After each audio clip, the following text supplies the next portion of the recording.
Hi everyone, it's time to read another chapter from our book Toys, and this chapter is Hobby Horses. In the 15th century, an unknown German artist did a very unusual painting. The work, Saint Dorothy and the Christ Child, shows Jesus as a child happily riding a hobby horse. Through the painting was beautifully rendered Christian clergymen criticized the painting and the artist. They called the artist a sinner and a fool. Jesus could have not ridden a hobby horse since it had not even been invented when he was a boy. The artist apologized for creating the painting. He told the clergymen that they were right about the toy not existing then and that it was careless of him to have painted such a picture. As punishment, the clergyman ordered the artist never to paint again.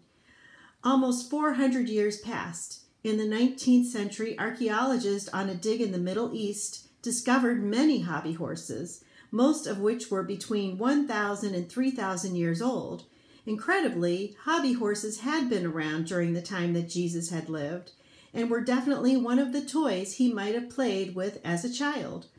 The painter never knew he had been right. He ended his career believing his painting was both sinful and inaccurate. The hobby horse was invented in the Middle East and in around where Christ grew up. It was also invented in China, Europe, and Africa.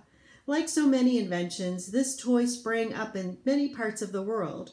There are three kinds of hobby horses: the stick variety, the rocking horse, and the wheelbarrow and the wheeled hobby horse.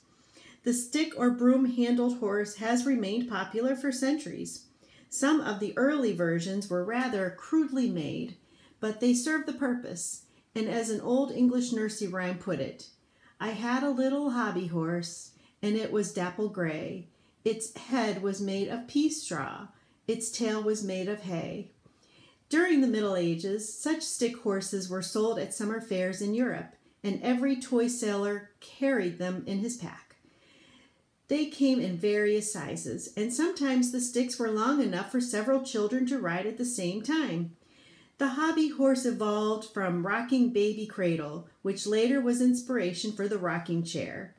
As tin and iron became popular in the toy making in the 19th century, all sorts of new rocking toys were invented. Toy makers introduced mechanical horses, coaches, buggies, fire engines, and every kind of vehicle a horse could pull. Other animals also entered the picture: rocking lions, zebras, elephants, and tigers. Such toys are still popular today. Hobby horses on wheels are the most recent variation. However, they are not as new as was previously believed.